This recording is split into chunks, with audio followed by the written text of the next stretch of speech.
Hey YouTube, what's up, and welcome to another video. In this video, we are going to be going over a Scrim set of replays, a Scrim that was played actually earlier today between Space Station Gaming and Guild. Guild, a team from EU RLCS and Space Station, of course, from North American RLCS, are both in in KSA. They're both in Saudi Arabia right now for a tournament coming up this Thursday. It's a crew battle tournament, which means that we're going to see different kinds of game modes, because you might have heard me say Scrim and then thought, why are there only 4 people on the field? Well, that's because there's going to be playing 2s and 1s in this tournament. Now, they slightly changed the format so that a lot more 3s is going to be played than we thought. It doesn't mean that we're still not going to see some 2s and some 1s. So we got an opportunity to watch these two teams warm up for the tournament. And we are going to watch 2 2v2 replays of Daniel and Reddles versus CRR and Dorito. And then 1 1v1, which will be Daniel and CRR. Now, up until this point in the Scrim, these guys have done 4 3v3s, those of which we're not going to cover because 3v3 has tons of coverage in RLCS. Those went even. Guild and Space Station split those Scrims evenly, and now they are playing their first 2v2 to see who may end up winning the Scrim. Now, Daniel and Reddles, we're watching from Reddles' perspective because when I watched this live, we did live stream it, we're just going back over it to replay. I felt like the way Reddles played was very interesting because he was super aggressive. I mean, he's known to be really aggressive and looking for demos in 3v3 gameplay, but it's still the case in 2v2. He found ways to try and take out defenders left and right without putting himself out of position. And, you know, maybe a little bit of that is credit to Daniel, one of the better players in the world when left all alone. But I think a lot of credit to that is to Reddles, just doing a good job of balancing everything. He actually is trying to get a bump here through CRR on his way back to retreat. This is a good challenge. But we'll watch game 1 from Reddles' perspective, maybe game 2 as well, just because I think he has one of the more unique playstyles of everybody in the lobby here. And also, because I think it's time to start talking about how good Reddles is. Reddles is still, you know, finding ways to not be included on top 24 lists despite being a good player, and he's going to shoot this open net. I think that, I haven't done it yet, but I feel like Reddles should be included in this most recent post-major top 24 that Johnny and, of course, the rest of the crew does. We'll see if anybody does include Reddles or if the most of them do. Space Station has done well at the lands, and Reddles has performed well. Right now, he got absolutely destroyed, though, by this dribble for CRR, who turns it into an air dribble bump. CRR was making it look like he might take it up the wall, and Reddles was trying to pre-read that, but instead, CRR cuts it and takes it straight to the net. Now, look at this play. The Spanish kickoff. Or not the Spanish. The Spanish would be when Reddles tries to get a demo off the start. Just a fake kickoff over to Daniel. Now Reddles once again chasing down CRR. Look at the way he just locks cam on him. Wasn't able to get him. So Daniel's shot does get saved. And now down 3. Sorry, down 2. Down 3-1. So maybe the aggression from Reddles isn't really working. So far when we've been watching while focused on Reddles' play, he has left the net open on a couple occasions from being over-aggressive. Oh, look at that. An own goal. Tough break. A great double by, I believe it was CRR. CRR has been looking so good lately. Good boost leave for Reddles. Recognition of that. Doesn't need to take the midfield. It's kind of stuff you won't see your diamond and maybe even low champ teammates doing for you. For some reason, I remember that only really getting recognized up near Grand Champ level. The ability to keep boost for your teammates as well. Nice play by Daniel. Break up some people on the goal line. Let Reddles finish it. Once you start to realize how to best manage your own boosts, it is time to start thinking about how to get other people's boost on your team at 100 as well. It's a good kickoff musty from Daniel. I know there's been controversy about what is and isn't a musty, but certainly that was one. Daniel front flipping forward to set up the play, and then the back flip is the classic musty.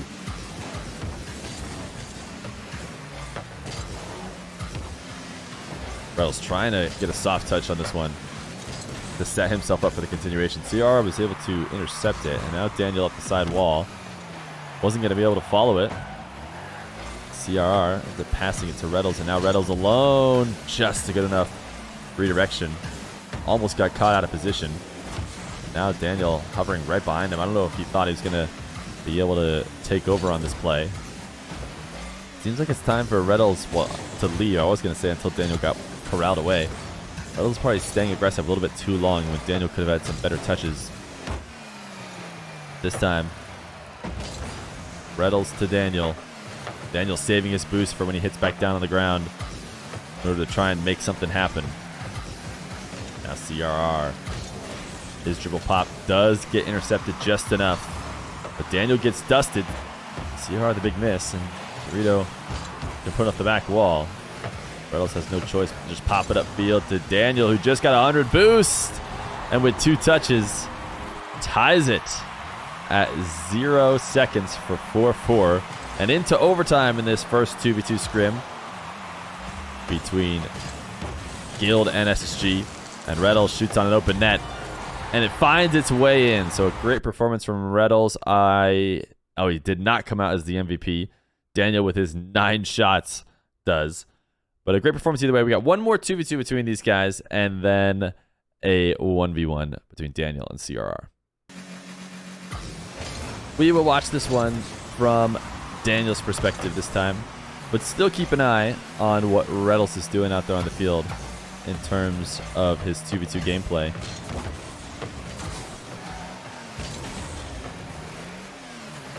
Daniel was able to clutch up in the final moments of the previous one. A lot of talk about who Space Station might use for their 2v2s. It is interesting to find out how all these different teams feel about their different players. For example, Guild, who has Devo on their team, is going for their Spanish 2v2 team. CRR and Dorito, as opposed to maybe including Devo. And Space Station Gaming, I think there's a chance they'll use Arsenal depending on how the Daniel Reynolds 2v2s have gone. Now, maybe you guys have heard me talk about the Gamers 8 LAN coming up, which is a crew battle tournament. Daniel just handed over a free goal. Not much he could have done really from that position, but certainly that was the worst case scenario. And that is that it is supposed to be 3s, 2s, and 1s. But recently, as of this morning, I found out that the format was going to be a little bit different than what I had previously thought, which was 3v3s were going to be played every other game mode. So in best of 5s or best of 7s, if they go to distance, you will get 3 3v3s in best of 5, and you will get 4 3v3s in best of 7.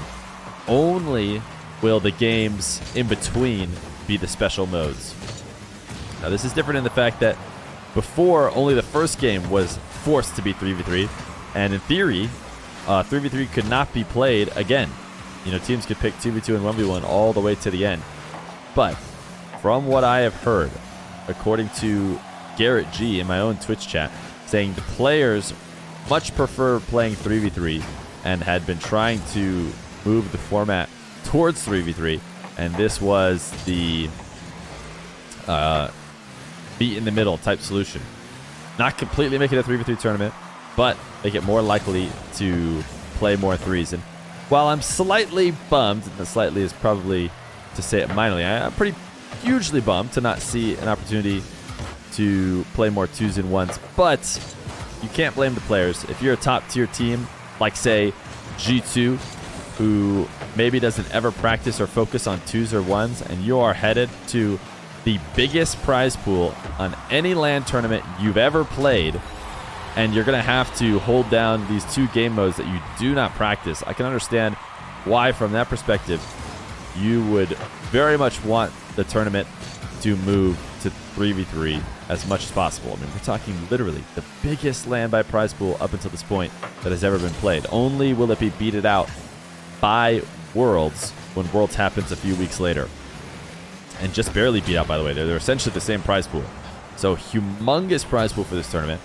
And the players want it to be more 3v3. That is what they got. Now, players that play more 2s and 1s, probably a little disappointed.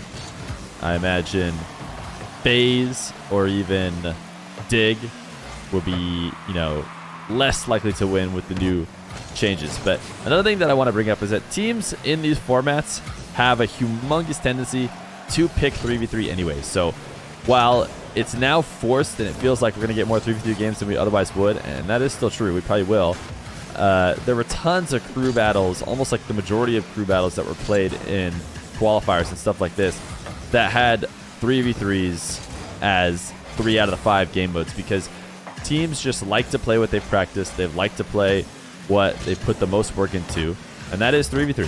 So when it comes down to it, they may have, you know, a Lion Blaze or, you know, some other kind of really high-level ones player that should be able to win against almost anyone, and they'll still pick 3s. Now, I bring up Lion Blaze just because I don't think any team that has, like, Jack or Joriez should ever pick 3s, and I don't think they would have.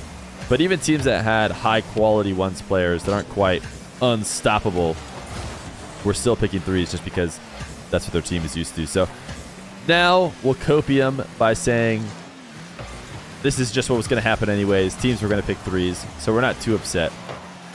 But it would have been nice. It would have been nice to see a little bit more variety for this event in Saudi Arabia.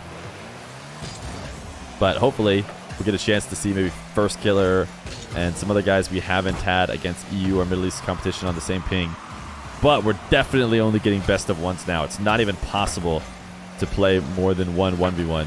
In best of 7s, you can if it happens to go the distance, and that's what that one team wants. I mean, the conditions are so small that we might as well assume it's not going to happen. But hey, we take what we can get. Daniel is going to try and take a little flip reset because that's what he can get. While Reynolds cuts up the defender. He sees his boy Daniel up in the air, and he knows all he has to do is make it just a little bit more tough for the defenders. And it's going to be a goal. That was an insane save by CRR. I wasn't watching how he fell into that position, but it seemed like a really light recovery, and it's in just the right spot.